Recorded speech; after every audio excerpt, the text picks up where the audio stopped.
All right, and welcome back to Mistborn. Just before we start, I just wanted to apologize again for the first three episodes having that music in the background. It is gone now. I have made sure future episodes will not have that. Um, so yeah, we did chapters 10 through 12 this week. And yeah, I am Midnight as always, and I'm here with Darkness Hello. and Mythic. What's up? So yeah, let's get into the epigraph for chapter 10, which is: It amazes me how many nations have united behind our purpose. There are still dissenters, of course, and some kingdoms, regrettably, have fallen to wars that I could not stop. Still, this general unity is glorious, even humbling, to contemplate. I wish that mankind hadn't required such a dire threat to make them see the value of peace and cooperation. So, what do you think about the fact that this person seemed to think that they could have stopped wars, like Allner? Like they're basically like they seem very like full of themselves, maybe? I don't know. What do you guys think about They have that much power. They're gods, after all. Maybe they're just crazy. it? No, but yeah, well, I think I'm still in the hasn't been confirmed, right? But I still think it's what's his name? The Lord Ruler. Yeah. Yeah, I know. You've been thinking that from pretty much the beginning that this is the Lord Ruler writing I mean, these. I stated that originally, Oh, and did you? I now thought I think Darkness it's stated the it royal. first. And now I think it's the Lord Ruler's sibling or something to that extent. Somebody of their like. I feel like they're talking about the Lord Ruler. Like a lot of these are like from the other's perspective. So Mm. like somebody else is like writing notes or a diary entry about their experience with the Lord Ruler before he became the Lord Ruler, possibly. His name Rashek, right? What if it was Rashek. the Lord? What if it was the Lord Ruler's nanny? Well, Rashek is a Pac-Man apparently. He's a tall man, and he's very Pac-Man? handsome. I mean, yes, he's tall and handsome and charismatic, but he was a Pac-Man. Yeah. He like carries stuff for the person writing this. We've we've only gotten what that name. I thought there was another one. But maybe I not. think that's the only name we've gotten. Yeah. So we start with Vin's point of view as she's walking through what's called the Cracks, which is a ska slum in Luthadel. It's daytime and she's huddled up with a hood over her head. She notes how black everything is compared to the whitewashed Felice and how Luthadel almost seems brighter at night. As she walks, she passes beggars and workers, and there's also some garrison out who occasionally kick at the beggars to make sure they're actually invalids. She then makes her way into a food kitchen where they provide meals for food tokens so that smaller businesses don't need to prepare meals on site. Did you have any thoughts about the brief description of the slums? Seems like every other son. Yeah, pretty much same thing. It's just like every other slum. So Finn slips a wooden disc to the person at the soup kitchen, and she gets like nodded towards a wooden door at the back of the dining room. Inside is a small room where Breeze, one of Clubs' apprentices, two guards, and a Ska-man that Finn believes to be working for Yedin's rebellion are. So Breeze tries to converse with her, but she's not very receptive. She doesn't really say much, and he's like, "All right, you're not really a conversationalist." Um, so he asks the Ska-man to go get him some wine. He's like, "You won't know if I'm pushing you or not. You better go get me the wine." Guy kind of grumbles and goes off. And then once he leaves, Vin asks if he did use his allomancy on the man, which Bree says it would have been a waste of brass. So he didn't bother, obviously. Vin then says with annoyance that Kelsier had said that he didn't have time to teach her all the metals, so he sent her to Breeze. And Breeze begins to explain how all social interactions include manipulation. He says that with allomancy, they may have an advantage, but allomancy doesn't tell you how a person is feeling. You need to be able to use emotional allomancy to push someone in the way you want so they'll do what you want. Too little pushing will not create a noticeable effect, and too much will make even the most oblivious Ska notice something is wrong. So what do you think of Breeze's explanation here? I mean, it makes sense. It's pretty cool that it's still a noticeable thing, and it's not entirely like brainwashing as other people seem to react to it as it is. Mm-hmm. I think he compares it to like he's like it's not that much more than someone who's just extremely charismatic. It just gives us a Yep. slight edge. But you Mm, still have to I don't know about that. understand people. Yeah, but I still feel like he's underwhelming it. Like I feel like it's actually pretty. It's not just like somebody being charismatic. It's not to that same extent. I feel like he's undervaluing his actual ability. Hmm. Well, I think it's more of like you got to be charismatic to get that boost you need in order for it to Yeah, work well. yeah, but Because like if it's they're, not. I don't feel like you can compare it to being yeah, charismatic. Yeah. well, I mean, if you're not, then you're gonna like the person getting affected is gonna feel confusion at some point because Hmm. like they're gonna notice like why would I want to do anything for that specific person if they're not like Hmm. cool. Like I'm pretty sure there's gonna be like cases where they break out of it. Or that it doesn't affect them at all. Yeah. I mean, there's definitely Well, I cases mean where people have that's. said like, "Hey, you're put like to Breeze," or like, "Stop using your allomancy on me." Like, fuck you. Mhm. And so like Yeah, they like keep notice, and going. then they know that like they can't trust like what they do. So if Hmm. you're not careful with it, like people are gonna notice, and then even if they feel a certain way, they might not do what you want. Yeah. It's all about that subtle touch. You know what? Huh. Yeah, that's true. Because if you don't try to implant like subtle like hints of what you want, they can take that emotion and just act upon it in a different way. Because I think that's what he says too. If you don't direct like your soothing in the correct way, like it doesn't matter if they feel differently, they might still not do what you want. Is what he says. Like if you're not soothing the right emotions, they Hmm. might not still do the correct thing.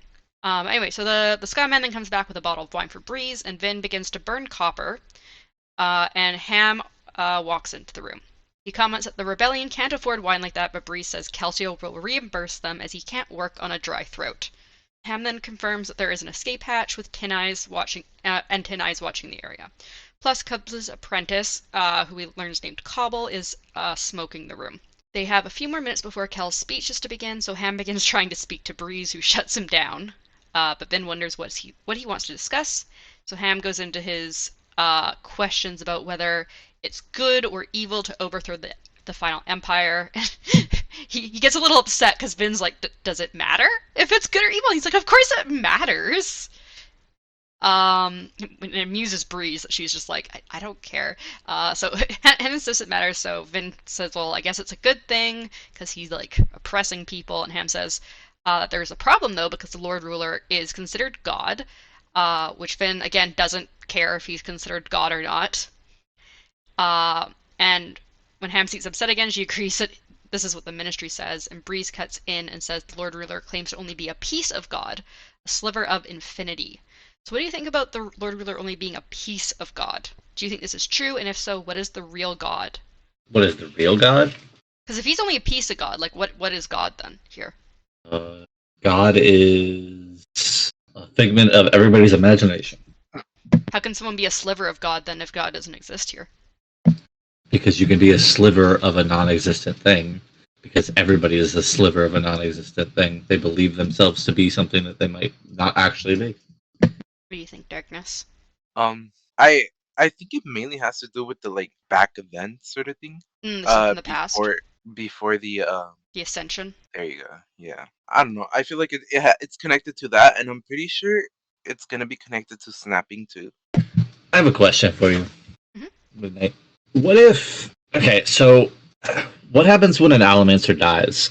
What do you Do mean? they just do all of their powers just go away? Like if they've ingested like metal or whatever, does it go away or does it like create like a thing? Like does it go into the next person maybe? What do you mean go into the next person? Or like okay, I don't know. I'm If you're asking if theorizing it's like the ideas breath here. thing, it's not like breaths where Yes. it's not like Okay. breaths. So okay, because matter cannot be destroyed. So Yeah, it would just be in your stomach like food or something if you had metals in you when you die. So okay, I'm been trying to think of how he got his powers other than the one idea I have. So Yeah, so you guys don't know too much about how you gain powers so much so far. It's all you guys really know so far is that it's genetic, and that it's only genetic through nobility. So the only Ska who have these powers are half breeds. Nobles and half breeds are the only ones with allomancy because it's a genetic thing. And that also snapping obviously has something to do with it because Calcier thought he did not have allomancy.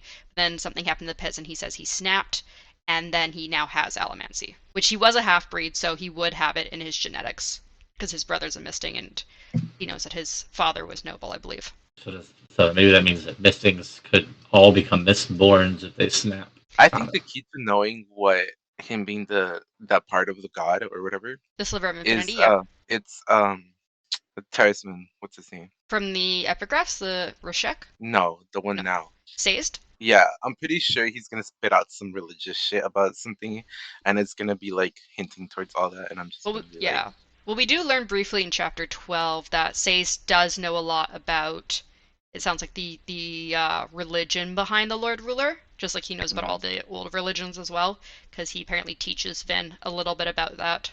What if he's the one writing the epigraphs? I wouldn't be surprised, yeah. What if he's the one reading them? That would be pretty cool too. You know what I mean? Mm-hmm. All right. So Ham then goes on to state that if the Lord Ruler is a piece of God, does that not mean he decides what is good and evil?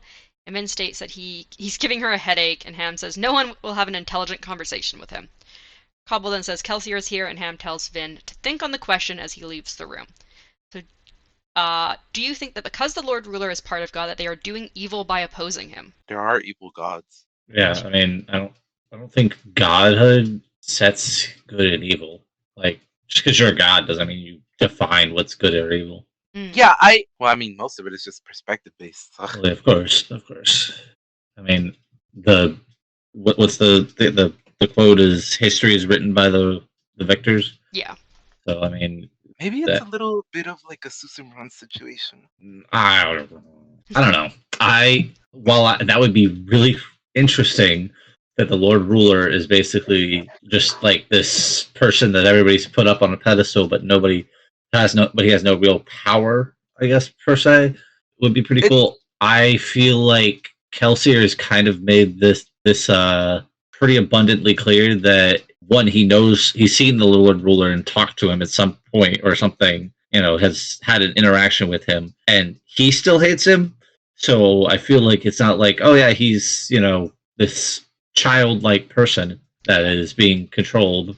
Well, again, I think it's noted again in chapter 12, I think it is again, that Kelsier says both him and other, like, undercover, like, ska people he knows have pretended to be noblemen, and they've ended up in, like, the same room as the Lord Ruler and technically met with him. Because it brings up the whole, like, does he have mind-reading abilities thing.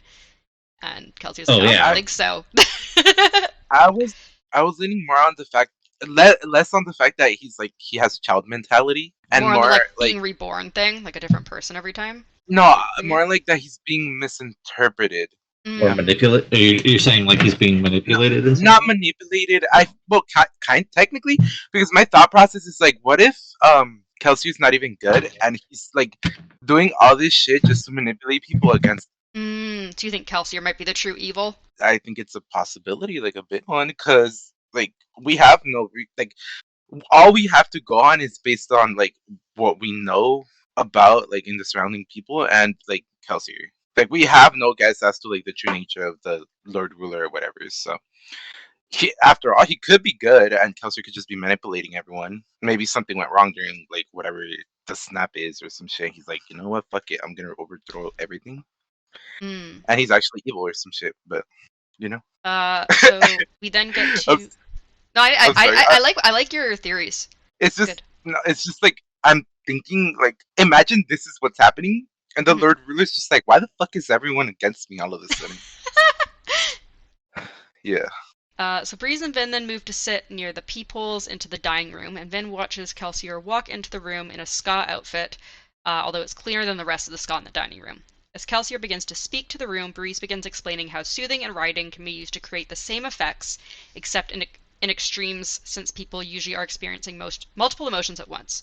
So he says, like, unlike with metals, where you like with steel and iron, where you can really only like push an object one way or pull an object one way. With like emotions, you can like basically rioters and soothers can basically do the exact same thing, just in the opposite way. So like it's basically like so a good way to explain it is like, if you want someone to be angry, you can either riot their anger or you can soothe all the emotions except for anger. So yeah, except for in extremes. He says except for like in like completely suppressing all emotions or like giving someone like extreme passion. Which, by the way, kind of like in my mind, I was like, that's the Inquisitor ship. Like I feel like they're not human to the like emotional level, and possibly even more.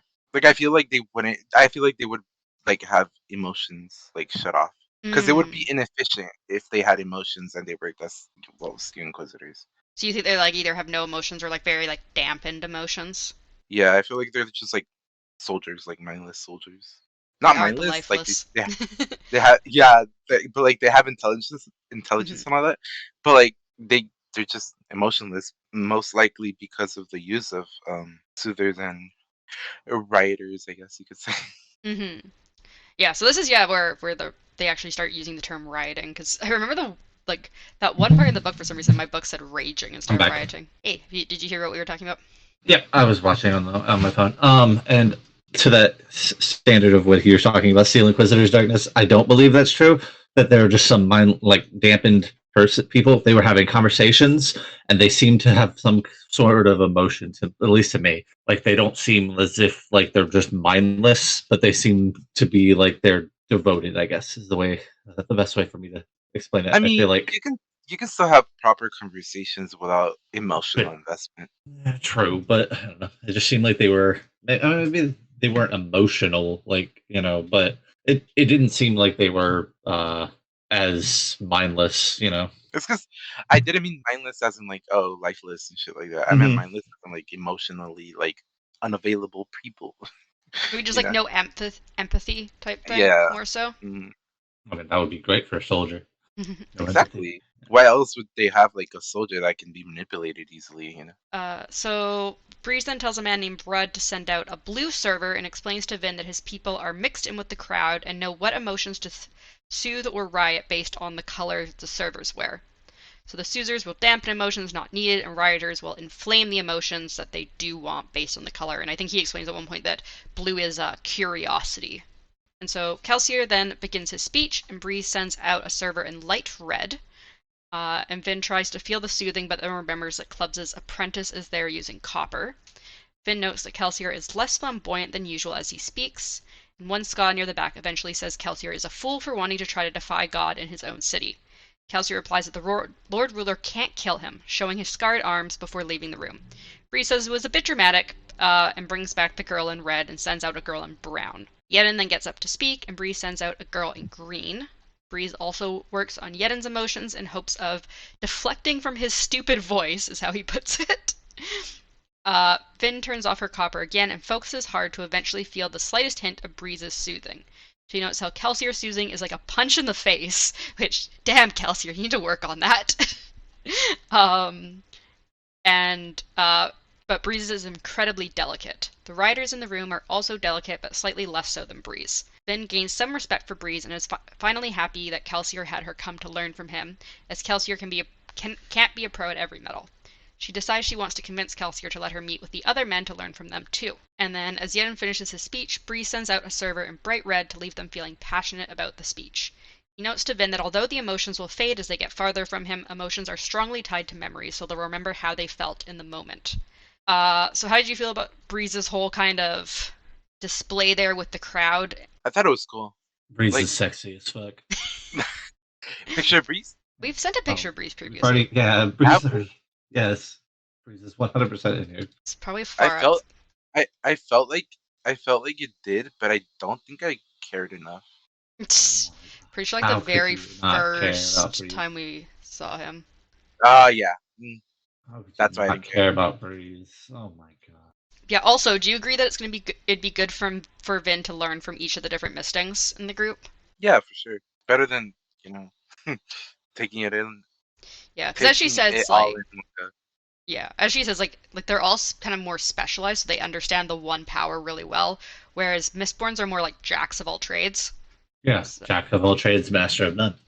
hmm I mean, that's pretty much it right there. Why Breeze is so good with his allomancy. yeah, Breeze is really good. I really like Breeze and like how like I don't know, he's a good character. I like him. So Ham then comes back into the room, and Breeze notes that not enough men are joining after each meeting, and they won't meet their goal of 10,000 in time. Ham then says Kelsier is holding a progress meeting tonight. So we switch to Kelsier's point of view as he stands on top of Clubs' shop and looks out at the closest ash mount. He then glances towards the north where the pits of Hathen are, and notes that he wonders where all the atium goes, as it basically disappears once it gets to the city, and they hope it ends up in the treasury. Apparently Mistborn are basically unstoppable with atium, and only about a tenth of it ends up in the hands of nobles. That means for 1,000 years, 90% of the ATM mine has been stored somewhere. So, what do you think it means that apparently, like, Mistborn are almost unstoppable with ATM? Also, why do you think that, like, he's, like, 90% of it is, like, unaccounted for? The Lord Ruler is eating it all. He's eating it. He needs to he needs to keep himself extremely powerful. The best way to do that is to continuously eat it over and over and over and over again. And I feel like take that away and he might, I don't know, die. Would be a great way to kill him. What do you think, Darkness? Hoping for a healing metal? Maybe it's like that. I don't know. I don't think he would give it away like that.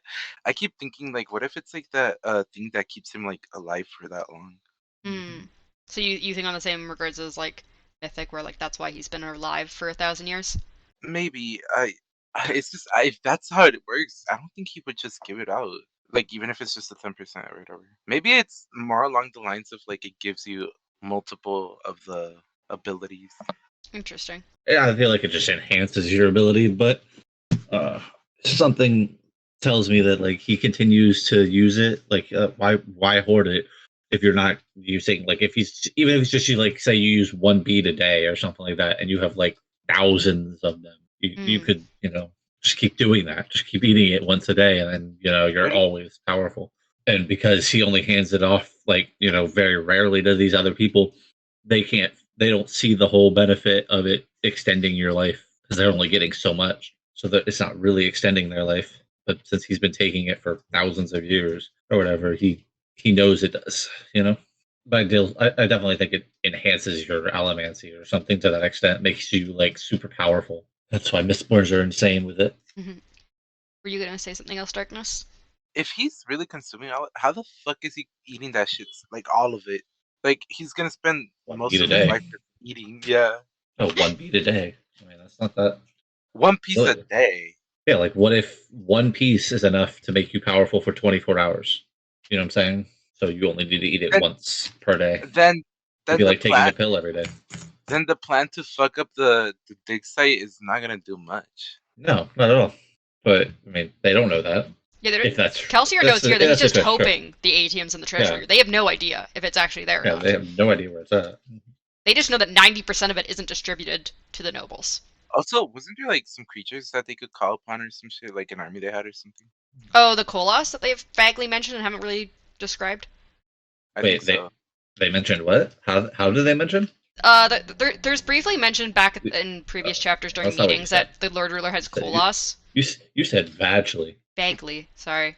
I heard vaguely. Anyway, yeah, those. Yeah, we don't know anything about them right now. Yet maybe we'll What if he's never get just to eating those? what the colas. Yeah. Okay, cannibalize. What? Cannibalizing. No, I meant like metals. Like if the Kolos are eating the metal, you mean? Do we know if it's just humans that can use, elemency and not the creatures that live there and stuff? Because I like, mean, we what if don't he know just about we don't know anything about Kolos. As Yeah, far we as don't we know know if that they're like creatures. as far as we know like animals can't, but 'cause it's what like about a misrape? I mean, yeah, Do we know that animals can? I mean it's all genetic through nobles, so I don't think the nobles are having animal children. okay, but where did Oh, the now that nobles would be get it cool. from? Where did the nobles get it from? The myths claim that the Lord Ruler granted them the powers back during the Ascension. I mean, no one besides the Lord Ruler's been alive since from the days of the Ascension, so Started. Yeah. there's only the rumors of how people were given it. I have theories, but I can't. I don't want to say them without. I have a really big theory that doesn't come until the end of what we've read. So Okay, we'll keep going. So Kelsier glances down. He's holding the 11th medal, which is a bar of whitish metal, and then glances at Critic Shaw, which means the Hill of 1,000 Spires in Terrace. He describes that the building looks like 1,000 black spears stuck into the ground, varying in height and thickness. Kelsier thinks that he needs to go back to it. Sayers then comes up onto the roof, and Kelsier notes that he was a valuable find. Apparently the Lord Ruler has been hunting keepers since the day of the Ascension, and his subjugation of the Terrace people, including the breeding and stewardship programs, is because of his hatred of the keepers. So what do you think about the fact that the Terrace people are apparently going through breeding programs? Stuff.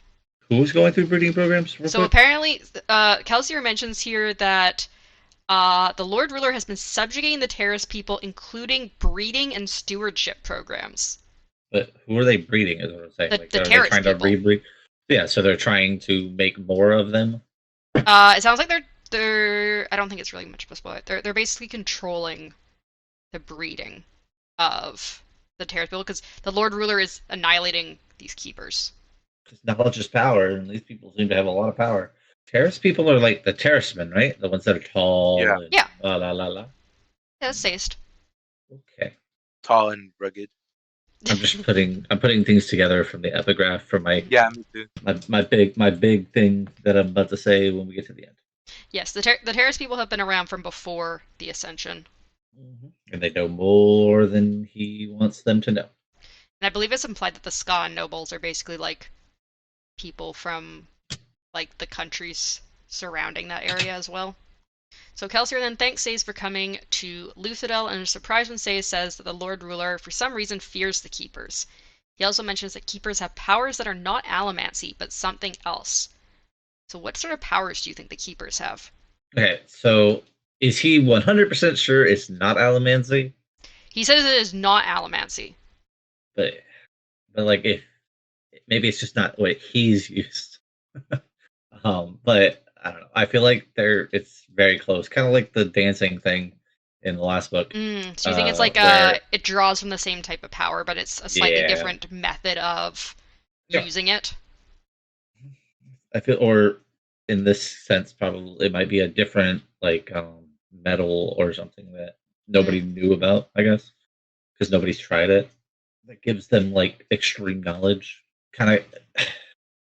Fuck, let me go back to it. I have a whole document of what metals it could be. I know you've got your list of like 50 metals. Exactly. While you look at your list, let's quickly go to Yep, you're good. darkness. Go ahead. What powers do you think the keepers have? Darkness that is not allomancy. Maybe it's like a way to pass on knowledge to people. Because I hmm. Why do you think the Lord Ruler would fear that? Apparently he Well, fears the keepers. I mean, if they have knowledge of like way before like him, Mm. right? They're gonna Right. know the process he went through, which means they're also gonna probably find out or know how to like undo it and stuff. Or maybe he's just like maybe they know a secret that he was meant to keep and he doesn't want it out because the Okay. people Okay. don't. I was gonna wait, but I can actually I guess put it in here right here with this. Okay. So my theory, okay, is the person talking in the epigraphs is talking about Rashek. Okay. I unfortunately, because I just listened to the chapters and let it go until it ends itself, which means that I get the next epigraph always. And when the next epigraph came up, it gave me a super theory that Rashek is possibly, and the two ideas I have is either that Rashek is going to be this guy who is kind of like leading Vin down her path, or it is the Lord Ruler himself. Mm. Um, and it also brought me into the reason why I thought that maybe you could not siphon, but like kill somebody and gain the ability to use the powers.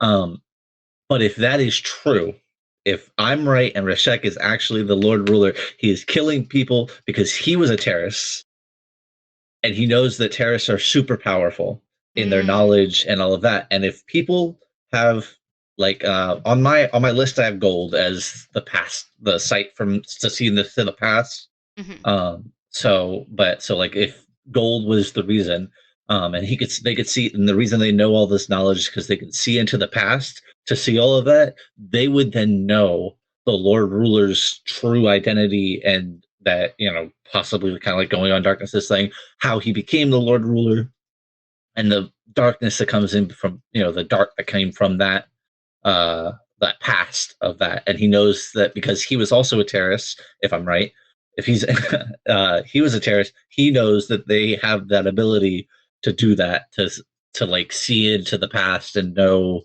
a lot more than they should know, in my opinion. Like their Mm. knowledge is insane. um and so he wants to basically rid the world of them, so he is the only one with that ability. I see. But like I said, the only reason I was going to say I was going to wait till the end was because, like I said, I get that one little epigraph Yeah, that's because Darkness at the unfortunately end. doesn't get that because he's actually reading. Yeah, I know, Because yeah, but unfortunately the audiobook doesn't make a yeah, good distinction so for it doesn't. the It really doesn't. And epigraphs. I wish I knew where in the time stamp I could like stop it and be like, okay, this is it. Yeah, But the I problem wish is they would that say usually like I don't even. in the audiobook like end of chapter, then do the Yeah. epigraph and say chapter whatever.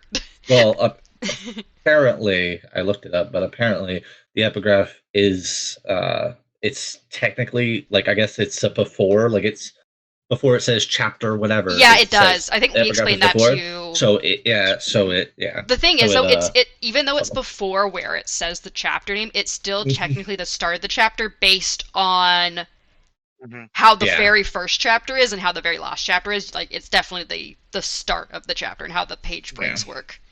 But the way the person is reading it is Yeah, like, that's unfortunate. yeah, because he says chapter whatever, I know. before he goes to the next thing. So I assume he's just reading it word for word through it, and then that's where they broke it off. Yeah. But like I said, I get very lucky on that part Yeah, because the chapter I listened to it 13. I listened to it 3 times after hearing it. I was like, "Are you serious?" Like, oh, because I started going back on all of the epigraphs to figure them all out. I started writing them all down now so that I could like go through and reread them without having to reread the or re-listen to the whole thing. Yeah, I But love the epigraphs in both Mistborn and in they have epigraphs in Stormlight too, because like they just give all these little like lore hints and like uh, foreshadowing stuff and like there's all sorts of good stuff in them and like there's some where it's like yeah there's so many theories about who could be writing them because it doesn't tell you and like the epigraphs are great in my opinion. They're yeah, so good for theory building. it really is. But yeah, like I said, I got a little extra on that. So, Yeah. but it's very I have a very strong feeling that it's got to be somebody that is now in this life.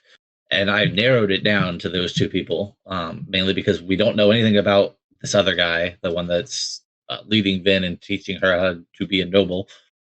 Sazed. Very little, yeah, we have very little information on him. And obviously, we have very little information on the Lord Ruler. Mm-hmm. So it makes me wonder, like, things like that. Yeah. Because, But yeah, All that's my right. theory.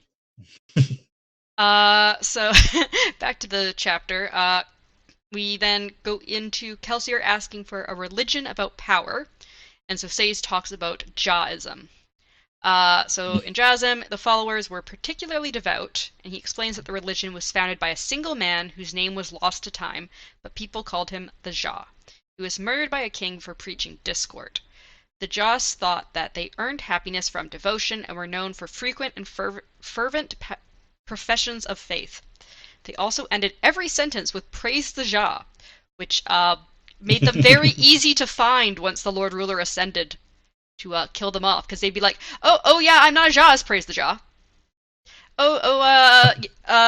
Yeah, we're just working on my farming, praise the Jah. Yeah. Killed instantly. So apparently the ministry had to kill every last one of them in order to wipe out the religion because none of them would accept the Lord Ruler as God. They were very, very devout. So, yeah, what do you think about Jahism? Sounds like Judaism, and there's a Nazi invasion. Oh gosh, You blanked. Yeah. you blanked. Praise the Jah.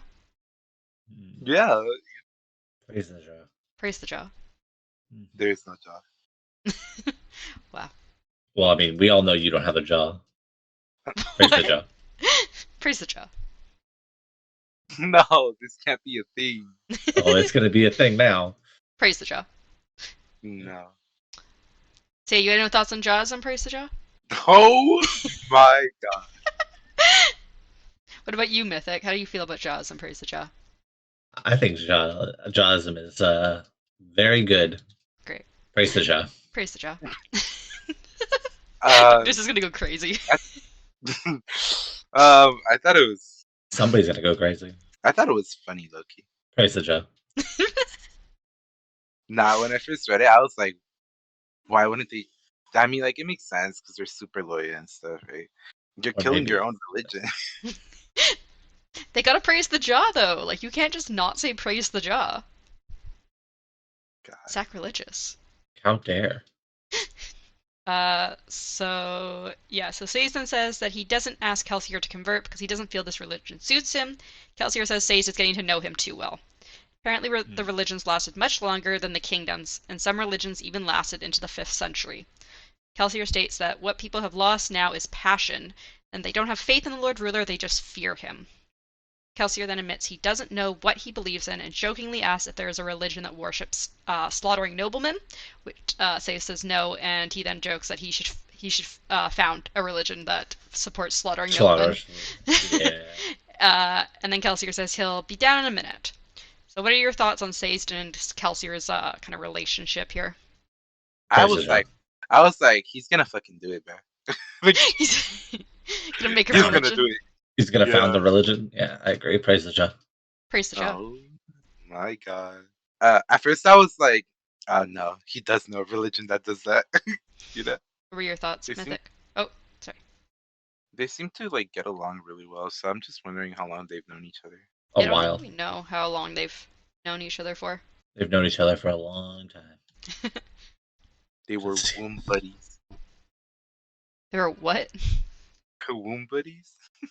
Karumba? What? Karumba! I'm so confused, Praise the Jah. Oh my god. Mythic, your thoughts? On what? Praise the Jah? On Sazed and Kelsier. Their friendship. Oh, I mean, like I said, I feel like kind of like Darkness said, they've known each other for a long time. Mm-hmm. But I mean, it's hard to get past the new theory that I have now. Yeah. Fair. Praise the Jah. Praise the Jah. And the theory that I have that a certain someone is actually Hoyd. Oh? What's that theory? You don't remember that? You don't remember that from last time when I said that I think that Kelsier? Yeah, I think Kelsier is Hoyd. I don't think so. In disguise. I mean, no, but I feel like he knows way too much about things that he really shouldn't know about. And if anything, I would think that what's his name? Sazed is Hoyd. Praise the Jah.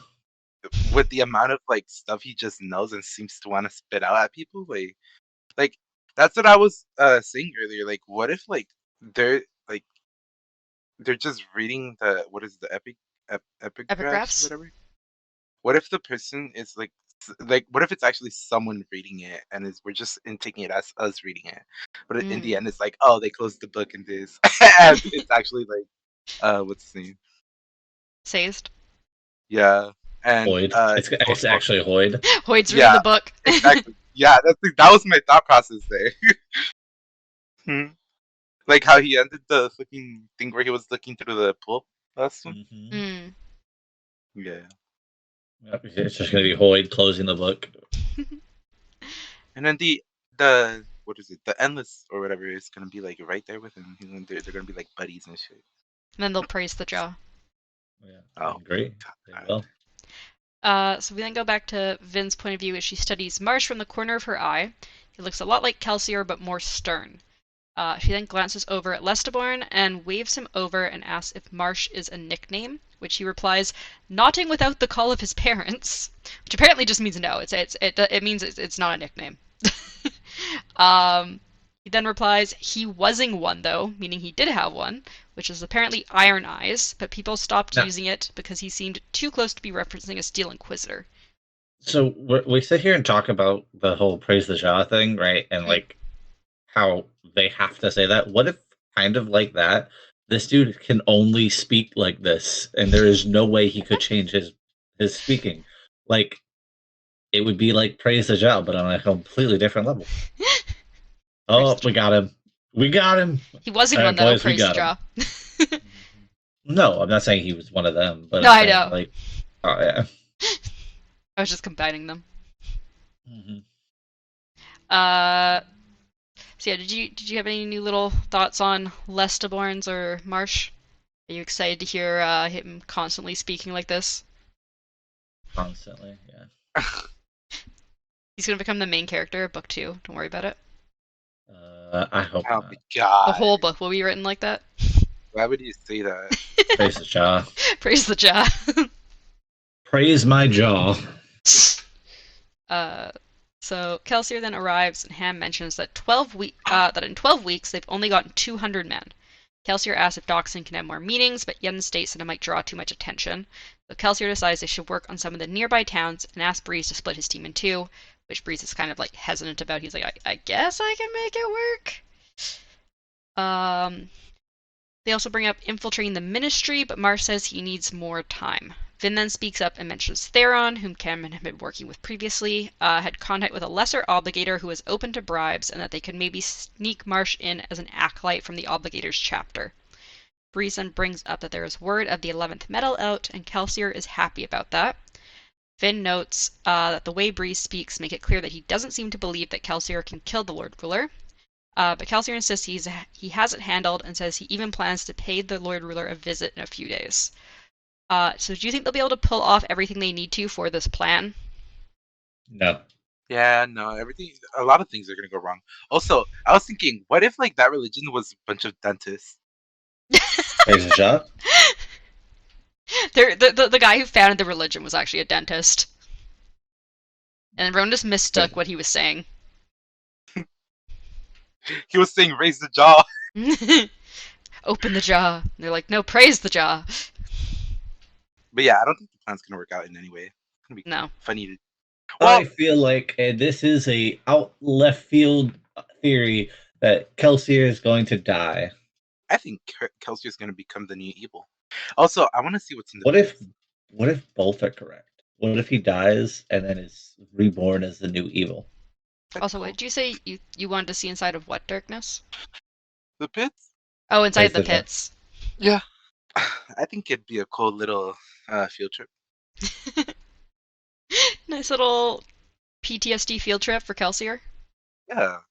I want to see him dumped into the pit again. Oh God. I feel like the Lord Ruler wouldn't let that happen a second time.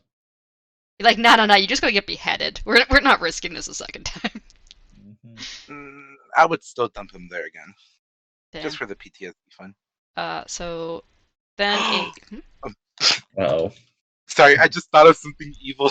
Oh gosh. Evil? I was thinking, like, what if they dump him again and then just get wife lookalikes and dump them too? Oh no.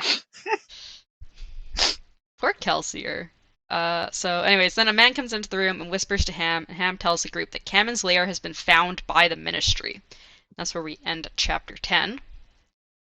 And then we go into chapter 11, and we'll start off with the epigraph, which is, it seems Rashek represents a growing faction in Terrace culture.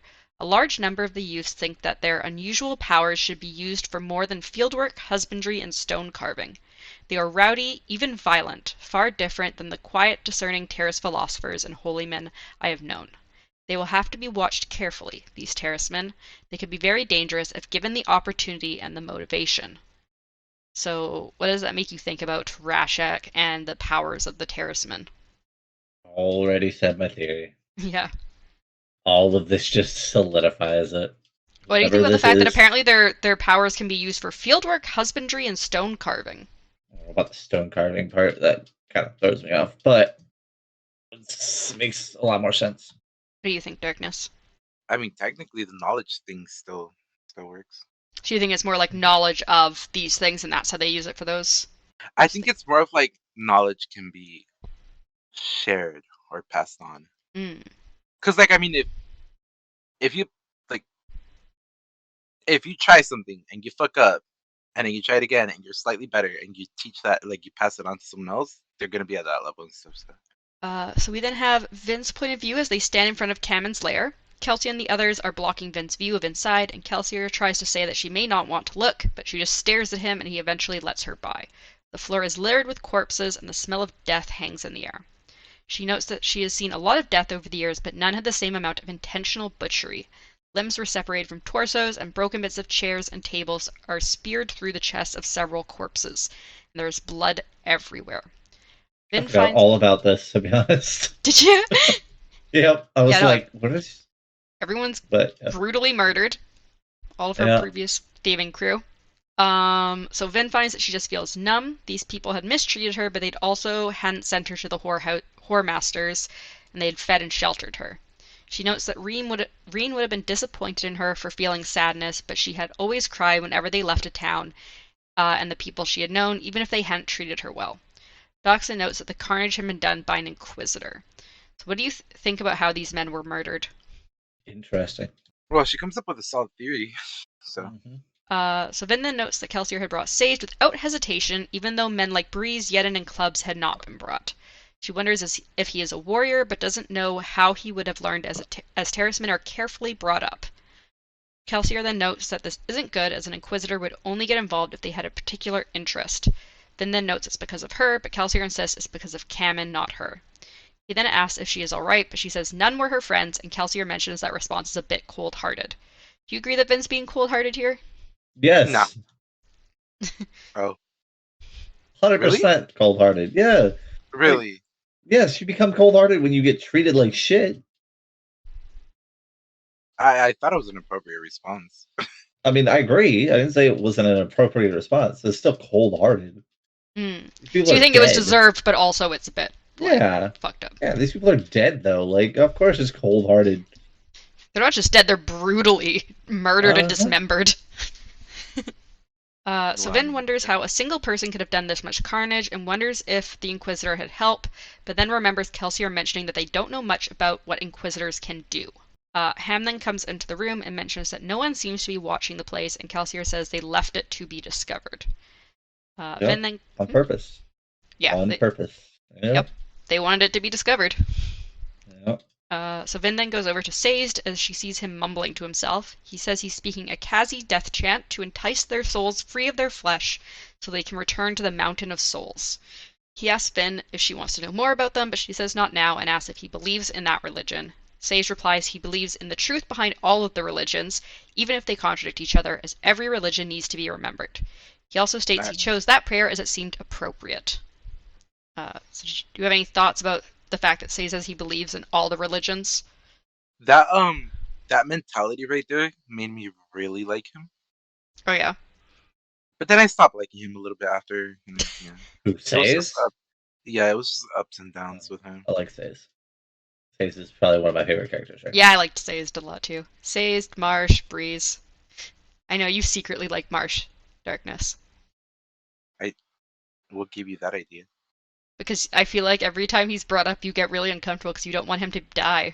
Because you think all your favorite characters are going to die. What do you mean? I think you're seeing things. I think you're hearing things. Sorry, did Mythic respond to this question about the believing in all the religions? About him believing all the religions? Mm-hmm. No, I didn't. But I mean, kind of makes sense when he knows a lot more information. But I mean, it kind of hits the same idea, at least in my opinion. The way he explains it sounds a lot like how I view religion and how religion in general IRL is. That I feel like it's basically like if you to give you like a picture idea, a giant tablet was written and it had the truth of all like basically the one true religion, and then somehow it got shattered. All these little pieces then got picked up by all these different people, and they took what they thought and they just filled in the blank that wasn't there anymore, and it created a bigger what we now know as all these different religions. And then so everything has a small piece that is correct in some way, shape, or form, but is not the whole. Mm-hmm. Yeah, pretty much. That's how I view religion IRL. So I feel like that's kind of the way it seems like he's viewing it. Yeah, I think he views it that way, and also he kind of views it as like almost like a religious story, and like he views it as like I respect all of these religions as like the beliefs of their people and how like it was the truth to them. Like he's like very like they're important. Every single one of them is important, so I will respect each and every one of them. But yeah, so Doxon then calls out to Kelsier, and they go into the sleeping quarters to see Malev, who had been left in charge, tied up to a chair and obviously tortured. Am asks if they should move their base. Obviously tortured. Yeah, it's very obvious he's been tortured, apparently. So Ham asks if they should move their base, but Kelsier shakes his head and says that they shouldn't know of their base, but it's unspoken that they shouldn't have known about this one either. Kelsier then pulls Doxon to the side and speaks to him quietly. Vin tries to inch closer, but Sage stops her. So Vin burns tin. Doxson mentions visiting a person, and then Kelsier speaks loudly, calling out to Ham and causing Vin to jump. Sage looks at her disapprovingly, and Vin realizes he knows enough about Allomancy to know what she had been doing. So what do you think about Vin constantly trying to listen in on all these private conversations? I mean, she should just turn on her Allomancy and she'd hear most of it. What do you think about Sage is very disapproving of this. He was like, really? at that point, I didn't give a fuck what he thought. Honestly, I would have done the same. So we then switch to Kelsier's point of view as he walks through the streets, wishing he had taken the carriage or could use his Allomancy to move faster. As he moves through a square, he notes a large fountain depicting the Lord Ruler standing over a formless shape of the deepness dead at his feet. Kelsier then tosses a couple coins to some beggars, noting the Toss a coin to your witcher. Knowing that the Lord Ruler only allows the Ska with severe disfigurements to beg. As he passes more beggars, including malnourished children, he reaches for his coin purse but stops himself as he knows he can't help all these people with just coins. Kelsier then looks around for Kamen, noting that Doxson had made sure he had been made a beggar as told to Malev. He then notes an area where Ska aren't begging and heads that way. He goes into a dark alleyway and sees Kamen hanging from a rope from high above with the rope attached to a metal hook that had been shoved down his throat and his body showing signs of torture. That is such an insane visual. Yeah, because like the metal hook is like sticking out from like just under his chin. It sounds like, and his like head's like bent backwards because of it. Lovely picture, right? Mm-hmm.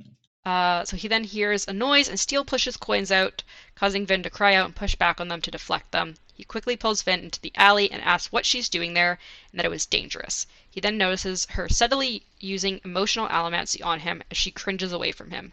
He's shocked by how good she is so quickly. So are you shocked that Vin is already so good at emotional allomancy? No. Not at all. Figured she would be good. I figure that it's surprising he's shocked by that, considering like she's apparently been using it this whole like her whole life to try and stop people from beating her so badly. No, and I'm pretty sure that he's also said she's just like a fast learner before. Yeah, she's a very fast learner, but also like I feel like emotional allomancy has been like one of the few things that she did do before like they met her. So that was like her luck, right? Was soothing. So you'd think she would be the best at that one. So Kelsier then tells Vin she doesn't have to fear him as he won't hurt her. She says it's just habit, and Kelsier also explains that you shouldn't use emotional allomancy on friends no matter what Breeze says. Noblemen will also get upset if you do it to them. Vin then asks if Kamen was tortured here out in the open, and Kelsier nods and internally notes that the Ministry likes to be visible with punishments. So that's lovely. Apparently there was just like all the people around here just listening to Kamen getting tortured. Great. Enjoy it. He then explains to... I said it's a good power play. Yep. He then explains to Vin that it's a ritual killing for someone who misuses allomancy, and that Kamen must have known what Vin was, at least knowing she was a misting, and that he used her intentionally. So that kind of answers the question about whether Kamen ever knew that she was an allomancer or not. Apparently he... That pissed me off even more. I kind of figured he knew. Like, he treated her like that? No, there's no way he was like that stupid, bro. Okay. Well, he might not have known she was a Mistborn, right? He probably just thought she was just like a soother, so that she wouldn't be able to like harm him, really. So Vin then asks if this changes the plan, which Kelsier says they'll continue since it's unlikely the few obligators that saw her would associate with her with a noblewoman. She asks about the Inquisitor, but Kelsier just tells her they should leave. Do you think at some point this Inquisitor is going to find Vin? Yes. Yeah, most likely. I had the theory that it was her father until later in these chapters. Yeah, no, I think it's also mentioned previously that her father is specifically an obligator, not an Inquisitor. Yeah, but it's I mean, yeah. Who knows? They could be changed. In Darkness, you also said that you think the Inquisitor is going to find her? I think it's going to be in a public setting, too. Ooh. Like a ball. Like a ball. Yeah. It's going to blow her cover real quick. Which is going to be hilarious. I think that guy, the guy we met in chapter 13, he'll definitely oh yeah, chapter definitely 13. Stick up for her. That's definitely the chapter we're doing next. So we go to chapter... We just skip 12, we go right straight to 13. Got it. So chapter 12, we have the epigraph, which is, what would it be like if every nation, from the Isles in the south to the Terrace Hills in the north, were united under a single government. What wonders could be achieved, what progress could be made, if mankind were to permanently set aside its squabblings and join together. It is too much, I suppose, to even hope for. A single, unified empire of man, it could never happen. What are your thoughts on this epigraph, considering we know that at this point, technically, everything is controlled by a single empire? Oh God! All right. So even now that you say that, now it makes me even think of even more. But again, this is the writing here is supposed to be from a different person. This is not from Rashek, because this person talks about Rashek as a separate person. Well, no, that's what I'm saying. I don't think that it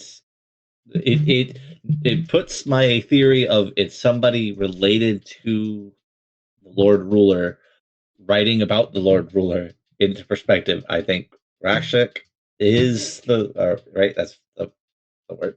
Is the Lord Ruler. It's that's the most evidence that I have right now on that I feel like it's the Lord Ruler. And then that uh, somehow he betrayed this person and became what he is now. He went from whatever the fuck it is, fuck Terrace, to being a Mistborn, and nobody knows who he actually was, except the people who probably have knowledge over fucking things that they really shouldn't have knowledge over. Hmm.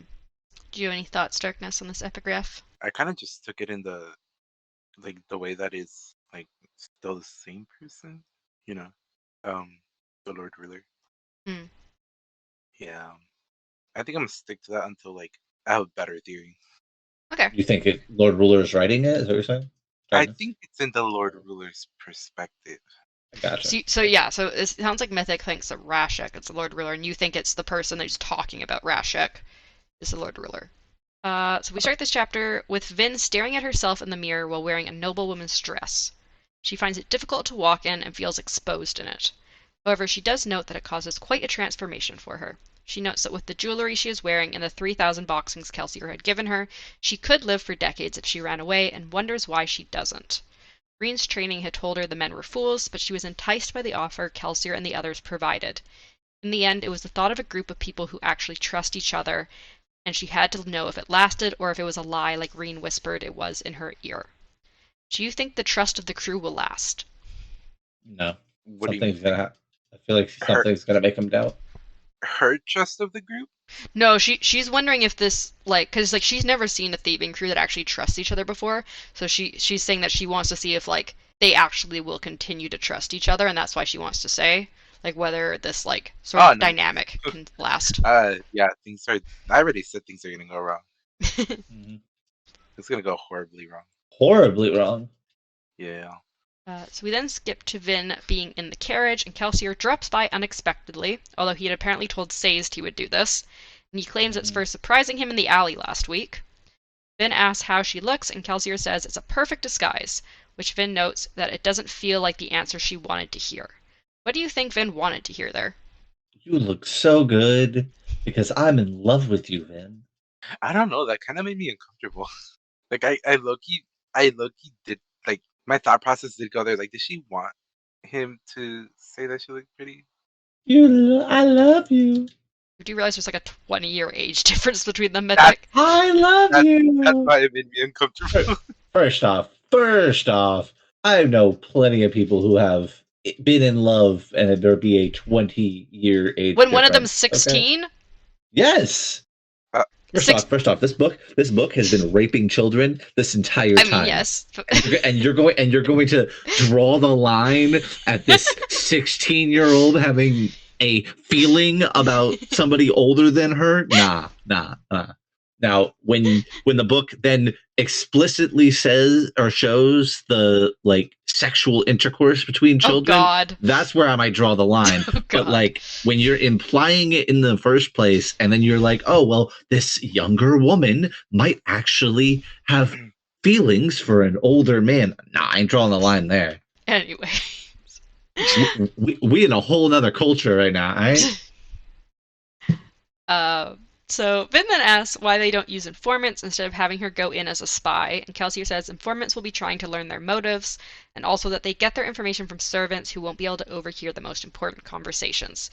He says Vin may or may not be able to get into some of those conversations, but that they may hear important information either way that a street informant may not think is important enough to note. So Kelsier then says to pay attention to who is paying attention to her, as that means they want weapons, because if they're paying attention to her, they're paying attention to Lord Renoir. And their whole backstory is he imports weapons. Renoir. He noticed that the last... It's Renox, so... It's not. He noticed the last house war was devastating and needs to be replicated. Vin states that means a lot of noblemen will die, which Kelsier says he can live with, and Vin smiles. I can live with that. Kelsier also mentions the Lord Ruler, but tries to soothe Vin's worries by saying he won't be at the party and that it's unlikely even an Inquisitor would be there. He also says... Oh, I can hear myself for a second there. Where was I?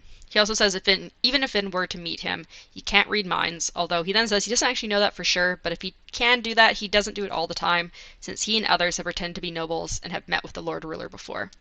So, do you think the Lord Ruler can read minds? No. But I definitely think he can see the future. Oh, okay. But you don't think so about the future thing either? I'm not gonna go down that path.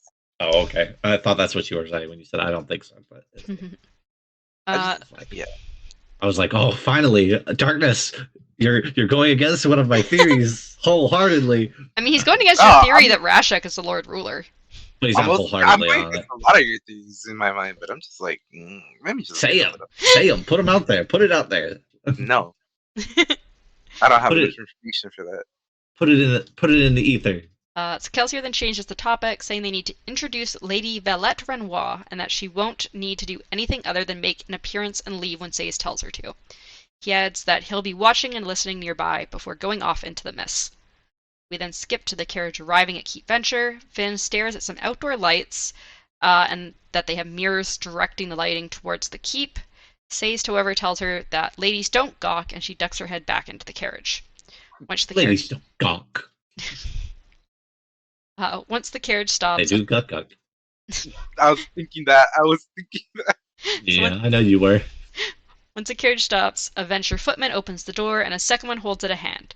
Vin carefully takes the hand and uses her other hand to hold up the edge of her dress as she steps down, noting that she now realizes the custom wasn't what was silly, but the clothing is. Sazed takes his place a few steps behind her, wearing a slightly fancier version of his normal robes, and he slowly coaches her as she walks up the steps and into the keep. She slowly moves forward, feeling more and more anxious. She can tell Sazed feels concerned as he tells her to remember her lessons. However, she then realizes that no one is actually seeing her. They're seeing her disguise. It's like she's hiding right in front of their eyes. So as you were reading her getting super anxious, were you concerned that Vin was going to ruin the whole plan? No, I thought she had it. Yeah, no.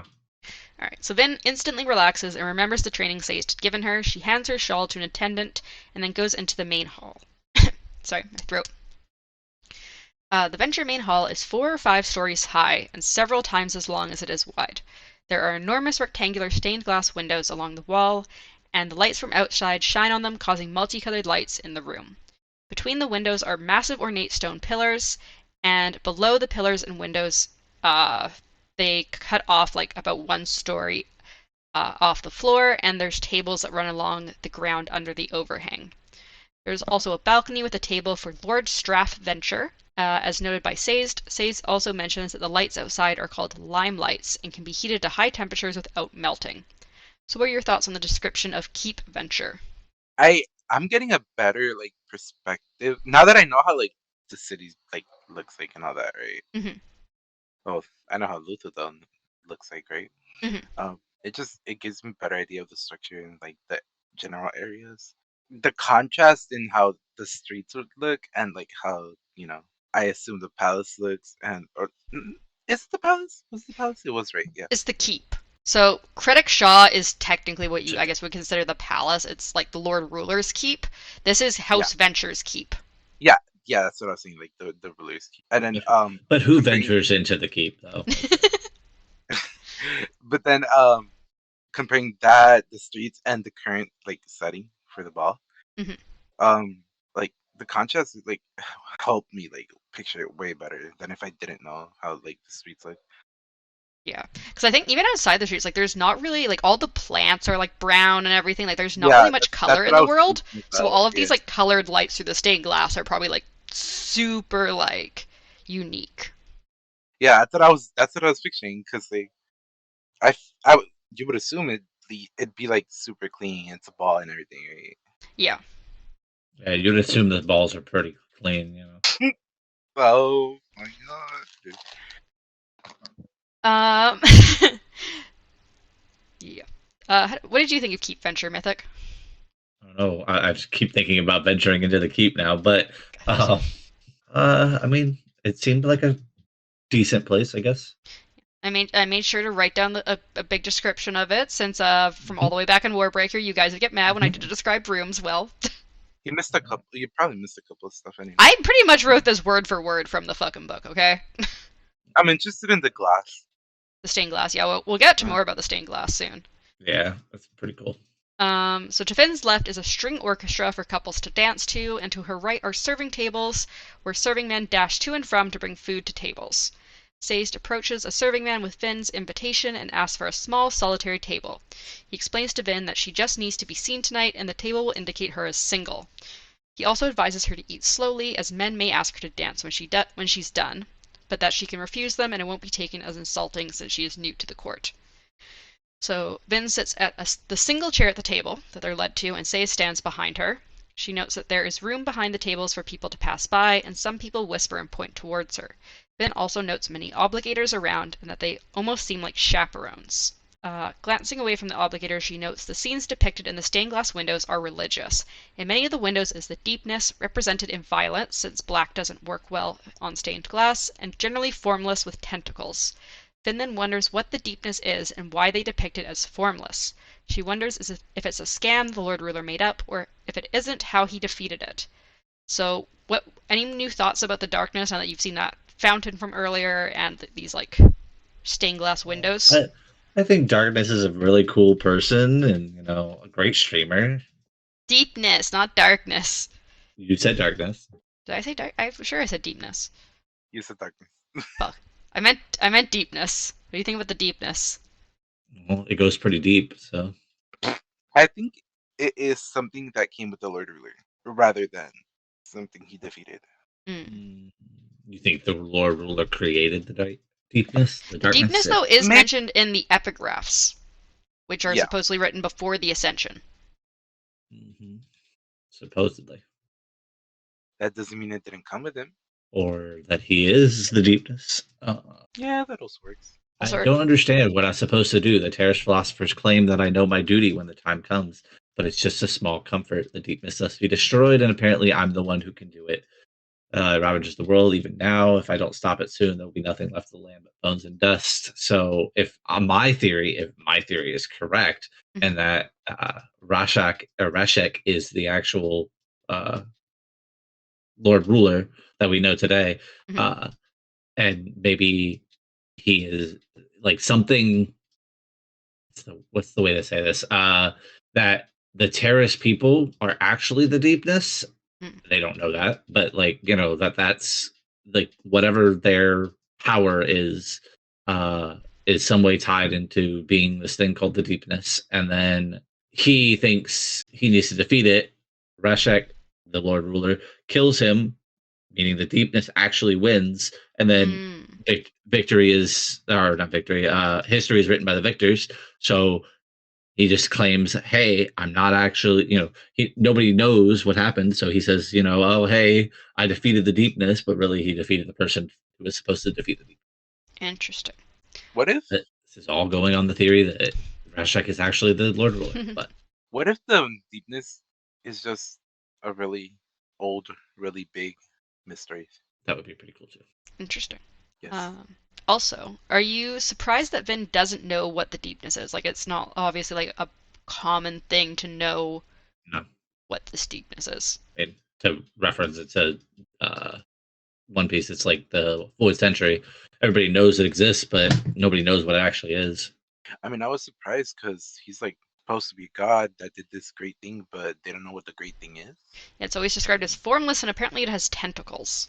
Hey, Darkness. do Christians know what God actually did create the world that we know today, or do we just have a vague Which is idea? exactly why I'm not religious. Yeah, well, as I'm saying, but what I'm not saying like trying to convert you to religion, but like I'm saying it as in like In it's religions in not that general. it's not that hard for a God to have said to have done something that people just don't question. They Yeah. just believe it as it is, which is wrong. And I feel like should have context. Like I feel like you should have some factual basis around this, but there is no real factual basis in faith. That's or it wouldn't be called faith. So Vin then glances around the room some more and settles upon watching the couples. She notes that the women move gracefully in their dresses and that their gowns make even her frilly dress look plain. She also notes that the noblemen look distinguished and wonders if these are truly the men who beat her people, as they seem too well mannered for such horrible acts. Her food then arrives, and Vin notes that Sazed has made sure to teach her proper dining etiquette. She eats slowly and delicately, but is unable to keep from finishing after too long, mostly because ladies' portions are quite small. Which So is a sexist version there, but yeah, sure. yep. But also, if you're squeezing into these tight fucking gowns, you've got no fucking room for any food in your belly, anyways. Also sexist. It's also sexist, but yeah, it's how the fashion worked. Like, because a lot of I don't know if the dresses in this world also like Guys, corset style, but like heels and bras are sexist as fuck. Okay? I mean, weren't heels originally made for men? I don't remember, but I It don't think wasn't. It so. wasn't like high heels, but it's Whoever created heels. heeled boots were technically, I believe, made for men originally. Yeah, yeah. I mean, we still have heel boots for men. So they weren't But like stiletto heels, but like high heels yeah, technically were for men originally. And then it became fashionable for women to wear heels. And men. Now. Yeah, it's gone back around. Now anyone can wear them. But anyways, so where was oh, I? interesting. Hmm? Did not know that. Interesting.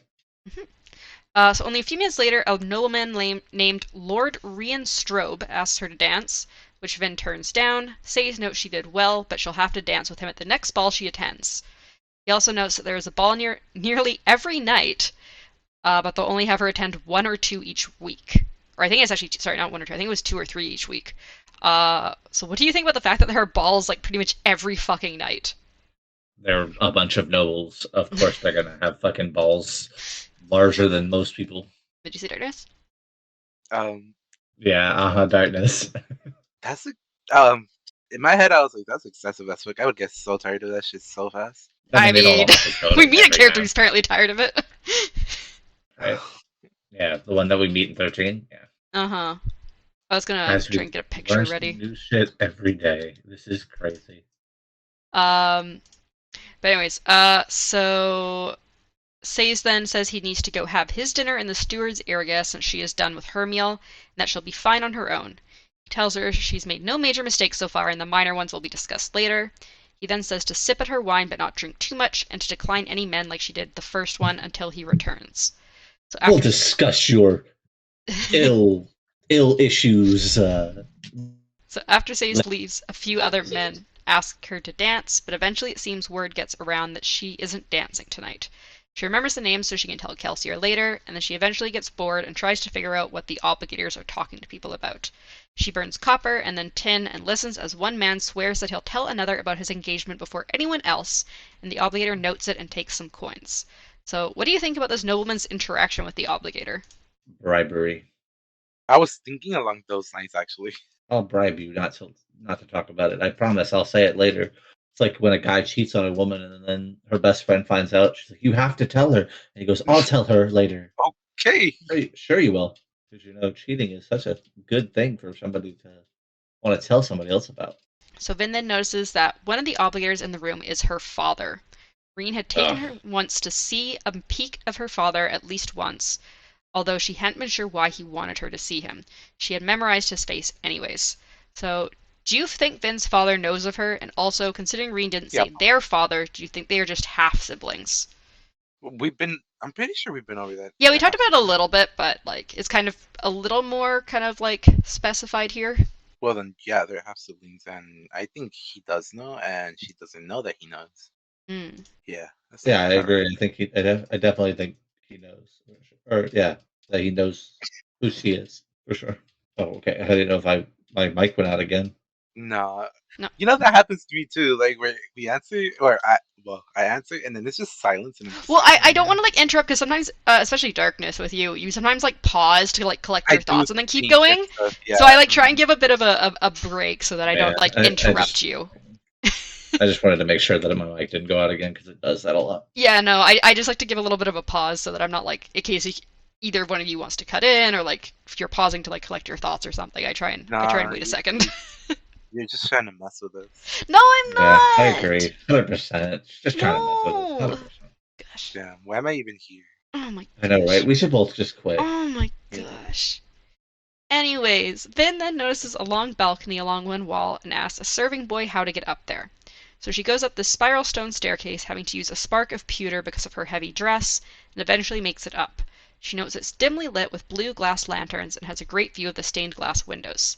She can also now see that the floor below has a pattern that makes it look like swirling mist. So a voice then suddenly sounds behind her, and Vin sees a young man with a glass of wine and a book in his suit pocket.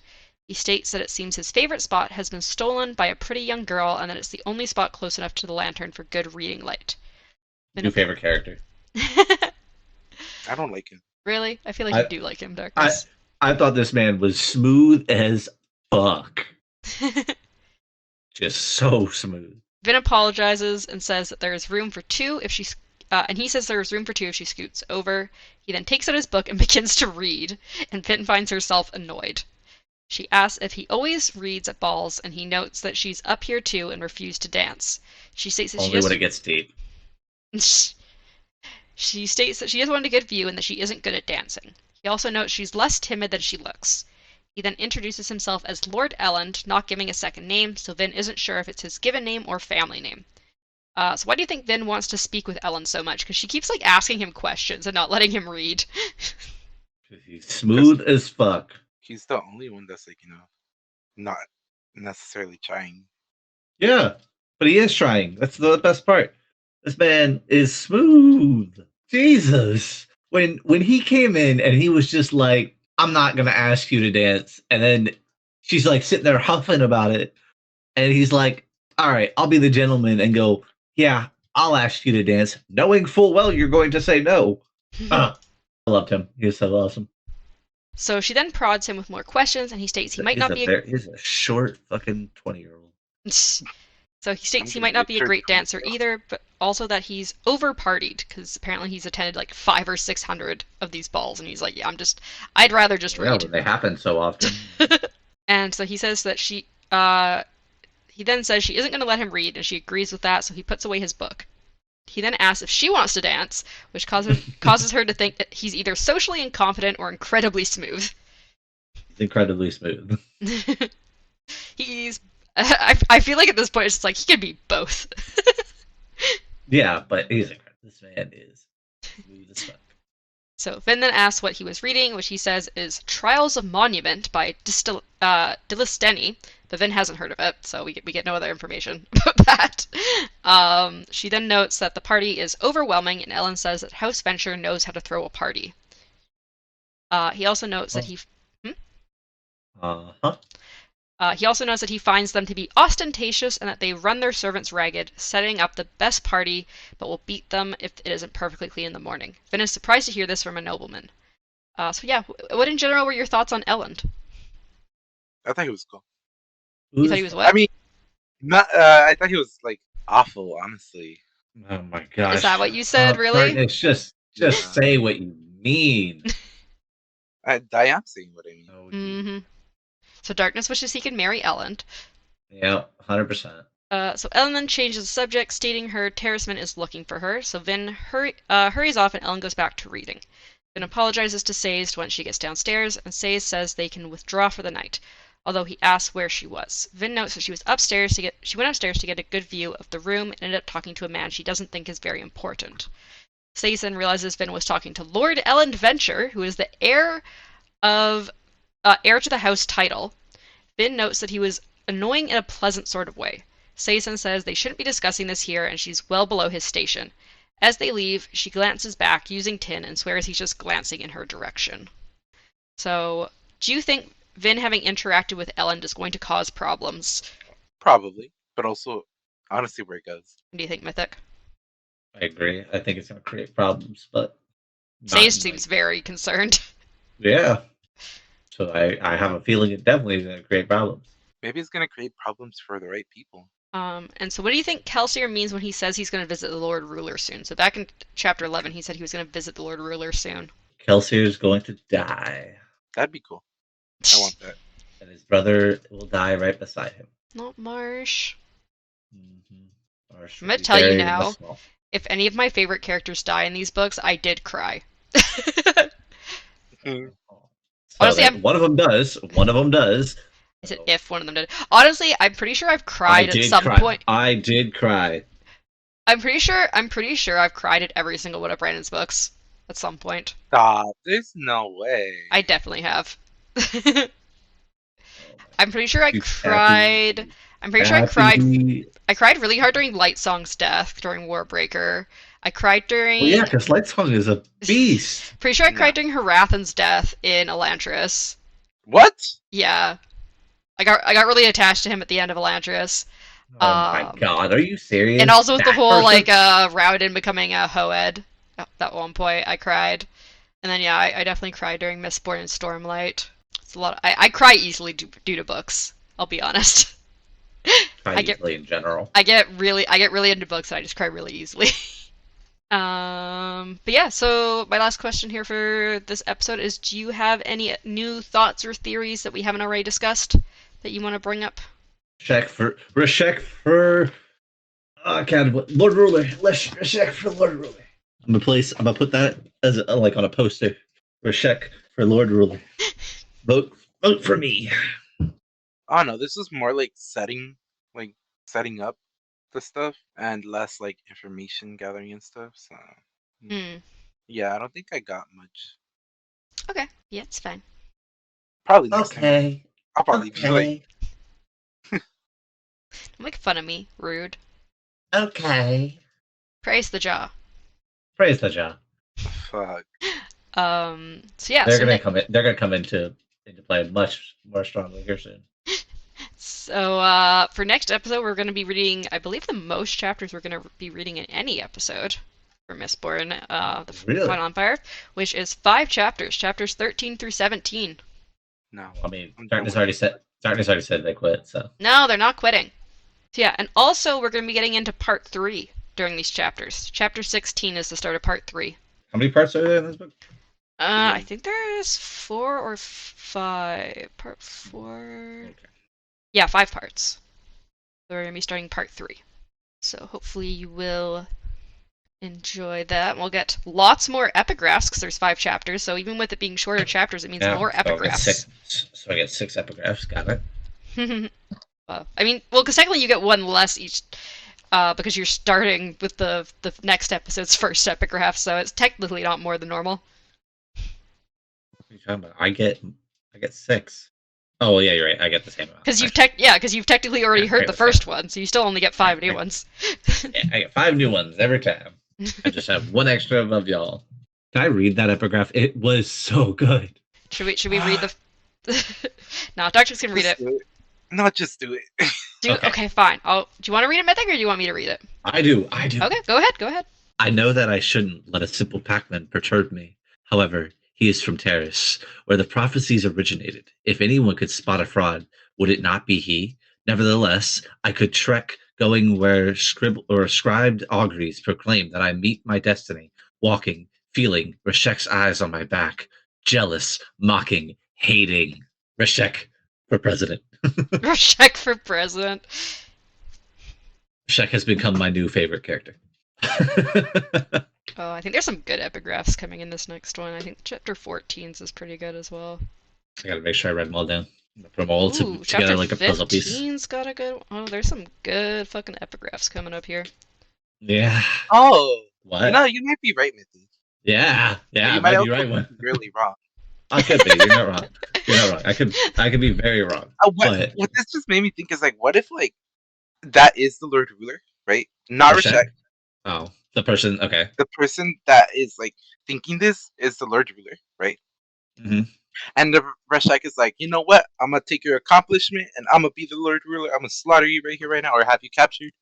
And the one that we know as Lord Ruler, or the one that they know as Lord Ruler now, is actually Reshek, Yeah. I mean, that's but it's kind not of what I'm actually the saying. Lord Ruler. Yeah, that's So you kind think of And what I'm that's saying. the guy writing this was supposed to be the Sliver of Infinity, you think, and then Rashek like I took his think, place? yeah, yeah, but I think they are, and I think Reshek is just the front. Mm. And the reason why he's killing off all those other people is because they probably know, because they Yeah. witnessed stuff. So. I mean, if they know what the prophecy said, they probably know that because obviously the guy writing this is not a Terraceman, and so they would know that if Rashek is obviously a Terraceman, they would know a Terraceman wasn't supposed to be the one that the prophecy was Yep. about. Exactly. That's why he's trying to kill them all off. Well, yeah, you'll have to think more. As I said, there's some good epigraphs it looks like coming up in these next few chapters, so look forward to that. Enjoy reading, and we'll be back again next week. Enjoy, and again, apologies for the music in the last 3 episodes. It will be no more, and I will be much more She'll careful in the future. apologize every episode, I'm going to guys. be She's gonna apologizing every apologize episode. every I feel episode. horrible. I am Like Canadian. she is so down about these 3 episodes. So get in the comments. It honestly, I tried for like hours to fucking fix those fucking episodes. Get in the comments. Good. All right, bye. Bye.